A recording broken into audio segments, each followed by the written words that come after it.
Hi, my name is Aveen. Today I'm going to take you through a beginner Pilates series.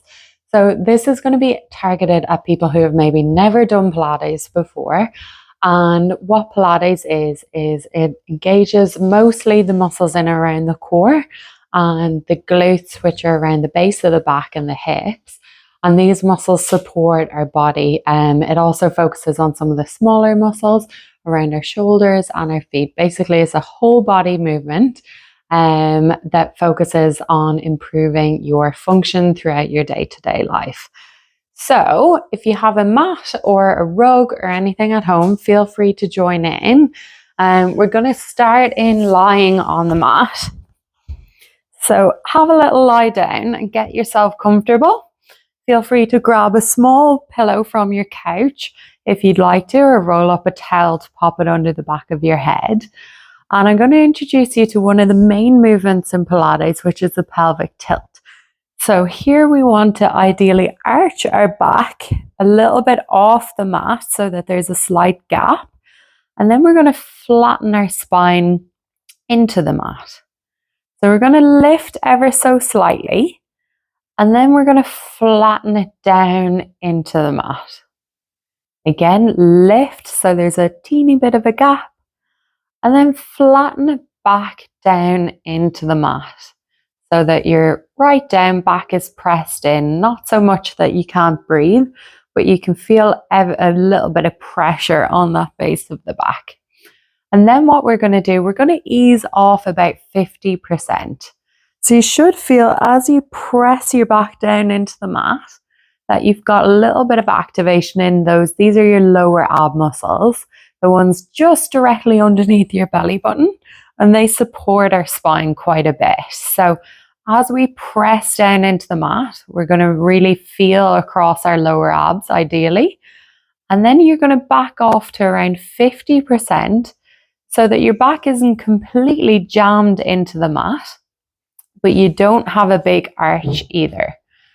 And you want to feel like you've got a little bit of engagement through that core, through the center of the body. From here, we're going to bring our attention to our arms. So we're going to lay those hands down by our side and lift them on up overhead towards our ears. Doesn't matter if you can't quite get there. And then we're going to come back down again. So ideally, as you lift, you're going to draw down through those ribs. You're basically going to not let your back arch up off the floor by using your core muscles. So you're going to, as you come up, think of drawing down through those abdominal muscles, down through the mat, and then come on back up again. We'll try that 3 more times. So come on up overhead with those hands. And back down again.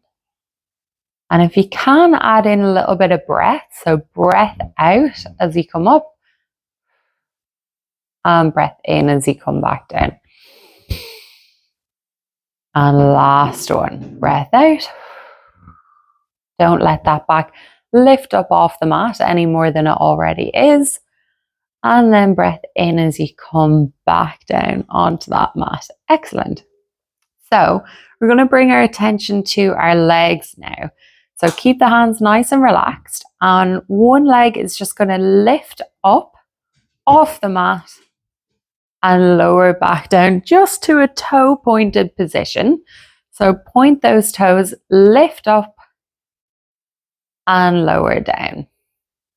And what you're looking for here is as you lift up, you have to engage a little bit more across those lower abdominals.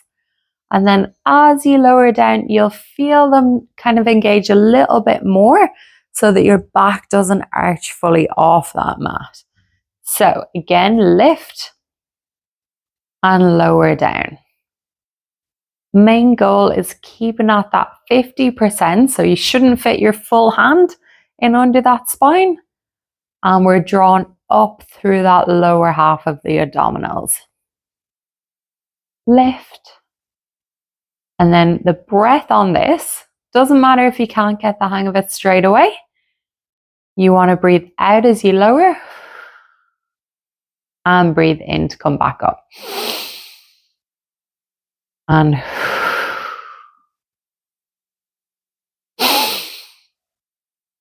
two more.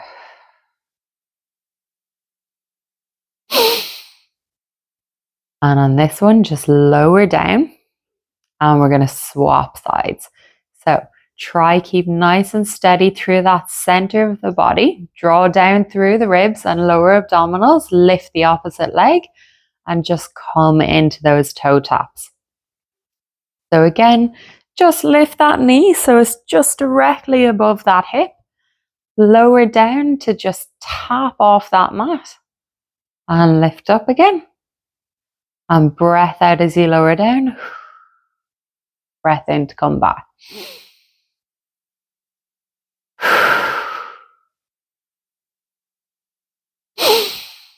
And we'll do two more.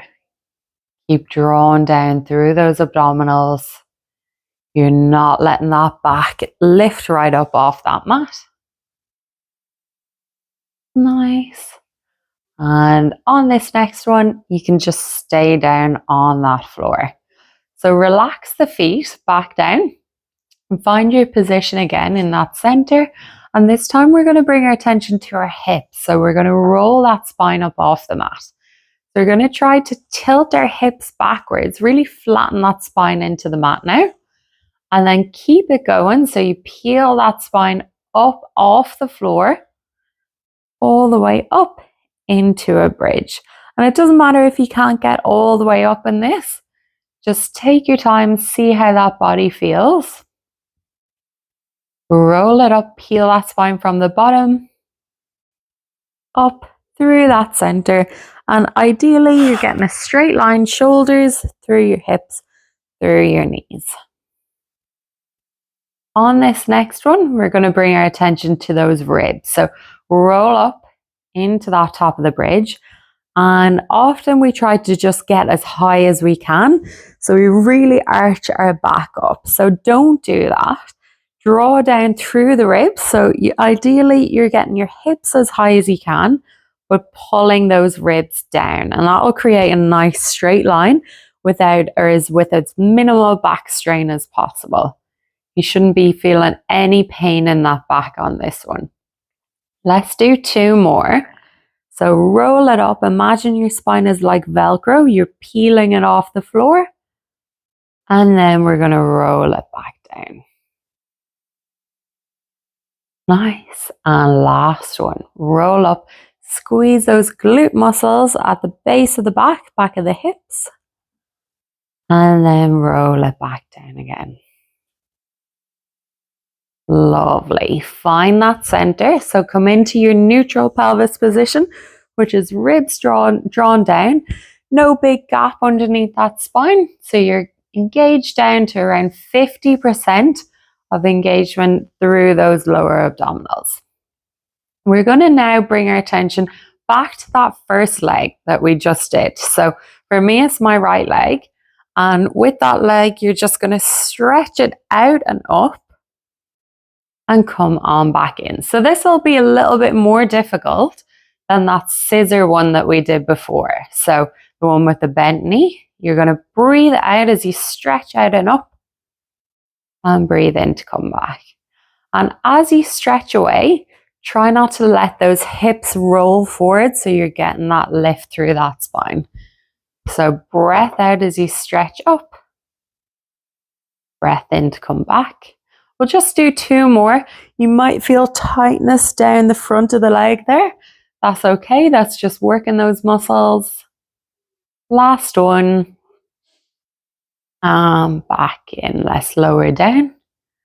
And then swap sides. So over to that first leg to hold. And then again. So you're out and up. And back in. Think of drawing in underneath that belly button. Engage those lower abs, the really important muscles that support the spine. Nice. Breath out as you stretch out and up. And breath in to come back. You should be thinking of trying to flatten in around that tummy. So you don't want to stick your tummy out. you want to think of flattening. Imagine you're tying a belt and you're trying to pull away from that belt as you tie it. Last one here. And come on back in. Let's lower it down. And when you're ready, we're going to take our time and come over onto our side. So let's relax ourselves. Again, if you have a pillow, feel free to rest it between your head and your arm.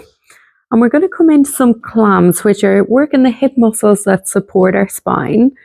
So pop the hand on the hip if you can. If not, if you feel off balance, you can bring the fingers to the floor. And then all we're going to do is lift that top knee up and down.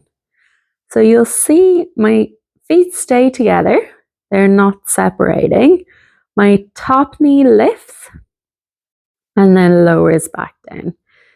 Ideally, you should be doing this without rolling backwards. So some people are inclined to roll right back to lift the leg. So pretend that there's a wall behind you that you're leaning up against and it's blocking you from rolling back. Nice. So lifting up and down. One more thing to think about here is just stretching through that top of the body. So I'm not fully relaxed and arched down in through that mat. Imagine that top hand is pressing that hip away from me and I'm just lifting up and down. That'll get you a little bit of a better engagement through those legs and through that hip. Nice. And for the last few, what we're going to do is lift up halfway and then stretch out that top leg, point the toes towards the end of the mat. So if you can see your toes, you want to bring your foot back a little bit more. Ideally, your leg is in a straight line with your whole body. So shoulders to hips to knees to foot. And then for 10 times, we're just going to lower down to the floor and lift back up again. Lower and lift. As you get a little bit tired, you might find that foot starts to creep forward. So try to really keep it in line with that body. Nice, we've got 5 more. 5, 4, 3, 2, and 1. Ideally, you're going to be feeling that in the outside of the hip, working those muscles. And we're going to turn over onto the other side. So take your time turning around and get yourself nice and comfortable. So you know what's coming on this side. Nice chance to practice your technique. Have a little lie on that arm underneath. And then we're going to stretch through that top leg. So really lengthen through that top side of the body. And we're going to come into those clam movements without rolling backwards. So we're lifting up and down. Lovely. Making sure you go nice and steady through that leg. Sometimes if you haven't done these, it can be a little bit shaky. So ideally, you're just lifting that knee as high as you can without rolling backwards. Nice, feeling those glute muscles working. And imagine this top hand is really pressing you away through to the end of the mat. And lift up and hold on this one. Stretch out that top leg. And again, just check if you can see your foot, you've come too far forward and come back in line with that whole body. Lower down to that floor and lift up again. So we've got 10 of these to do and then we're done. 2 and 3,